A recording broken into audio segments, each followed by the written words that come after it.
આજે કવિ નર્મદની જન્મ જયંતિ છે તો કવિ નર્મદ ગુજરાતી સાહિત્યના ખ્યાતનામ કવિ હતા। ત્યારે આજે કવિ નર્મદની 191મી જન્મ જયંતિ નિમિત્તે કવિ નર્મદની પ્રતિમાને મેયર, કોર્પોરેટરો અને ચેરમેનો દ્વારા સૂતરની આંટી પહેરાવીને નમન કરવામાં આવ્યું। કવિ નર્મદ ગુજરાતી સાહિત્યના ખ્યાતનામ કવિ હતા। તેમનું મૂળ નામ નર્મદા શંકર લાલ શંકર દવે હતું। તો તેમનો જન્મ 24 ઓગસ્ટ 1833ના રોજ સુરત શહેરમાં થયો હતો। તો મુંબઈમાં કોલેજનો અભ્યાસ કર્યો હતો, જે અધૂરો મૂક્યો હતો અને શિક્ષકની નોકરી સ્વીકારી હતી। તો 1864માં સુધારક જનૂન દાખવતા દાંડિયો પખવાડિકનો આરંભ કર્યો, પણ 1875 પછી સુધારા વિશેના તેમના વિચારોમાં પરિવર્તન આવતા તેમણે આર્ય ધર્મ અને સંસ્કૃતિના પુનરુત્થાનને સ્વધર્મ ગણ્યો હતો। તો 1882માં પ્રતિજ્ઞા ત્યજી ગોકુળદાસ દેશપાલના ધર્માદા ખાતામાં મંત્રી પદે નોકરી સ્વીકારી હતી। તો આજે 191મી જન્મ જયંતિ કવિ નર્મદની તેમના ઉજવવામાં આવી હતી। તેમને સૂતરની આંટી ચડાવીને તેમને નમન કરવામાં આવ્યું હતું, જેમાં મેયર સહિત કોર્પોરેટરો પણ અને ચેરમેનો પણ તેમાં હાજર રહ્યા હતા, ઉપસ્થિત રહ્યા હતા અને કવિ નર્મદની પ્રતિમાને સૂતરની આંટી પહેરાવી શ્રદ્ધાંજલિ અર્પણ કરી હતી। કોઈ પણ ભાષાના કવિ નામની આગળ વીર વિશેષણ હોય એવું સાંભળ્યું નથી, પણ નર્મદના નામ આગળ વીર વિશેષણ હતું। તો નર્મદે સૌથી વધુ કામ કર્યું એક ક્ષેત્ર હતું સમાજ સુધારણાનું। તો સમાજ સુધારક તરીકે નર્મદે પડકાર ઝીલી યોદ્ધાની જેમ કામ કર્યું હતું અને નર્મદના સાહિત્યમાં પણ સમાજ સુધારણા દેખાતી હતી। વિશ્વ ગુજરાતી ભાષા દિવસ તરીકે ઉજવવામાં આવે છે।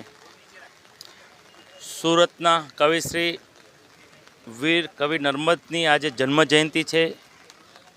ગુજરાતી તે સમયના યુગના સર્જક હતા, સાહિત્યકાર હતા। આજથી 150 વર્ષ પહેલાં કવિ વીર નર્મદે ગુજરાતી ભાષાનો પાયો નાખ્યો। મારા મતે તે પણ કહી શકાય। આજે અમે સૌ ચૂંટાયેલા પ્રતિનિધિઓ તેમની જન્મ જયંતિએ સૂત્રાંજલિ કરી નાના સ્મરણોને યાદ કર્યા। સુરત શહેરે કવિ વીર નર્મદ મધ્યસ્થ પુસ્તકાલય અને કવિ વીર નર્મદ દક્ષિણ ગુજરાત યુનિવર્સિટીનું નામ આપી તેમને ફૂલ નહીં તો ફૂલની પાંખડીની સલામી આપી છે।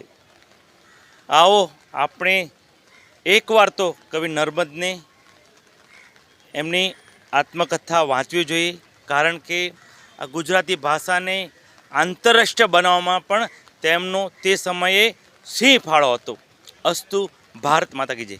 મારું નામ રિમ્મી વાઘેલા, હું All India Democratic Students Organisation All India ડીએસઓની ગુજરાત રાજ્યની સેક્રેટરી છું। આજે શું કાર્યક્રમ?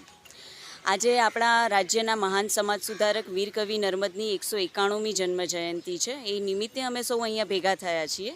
નર્મદની જે સમાજ સુધારણાની ચળવળ હતી, ખાસ કરીને સ્ત્રી શિક્ષણ માટે એમણે જે પ્રયત્નો કર્યા, વિધવાઓના પુનર્વિવાહ માટે એમણે જે ચળવળ ચલાવી, ધર્મના નામે જે પાખંડો ચાલી રહ્યા હતા એ પાખંડોની સામે એમણે પોતાના સામાયિક દાંડીઓમાં જે રીતના ચળવળ ચલાવી હતી, એમણે કરેલા કાર્યોની પ્રસ્તુતતા અમને આજે પણ એટલી જ અનુભવાઈ રહી છે। એટલે જ નર્મદના ચરણોમાં અમે વારંવાર આવીએ છીએ એમનાથી પ્રેરણા પામવા માટે, જેથી કરીને આજે પણ મહિલાઓની સ્થિતિ સમાજમાં જે છે એની સામે નર્મદના જીવનમાંથી પ્રેરણા લઈને એ પ્રશ્નોની સામે પણ અમે સમાજ સુધારણાની ચળવળને આગળ ધપાવી શકીએ। આજે જે ધર્મના નામે જે રાજનીતિ ચાલી રહી એના બારામાં શું કહે?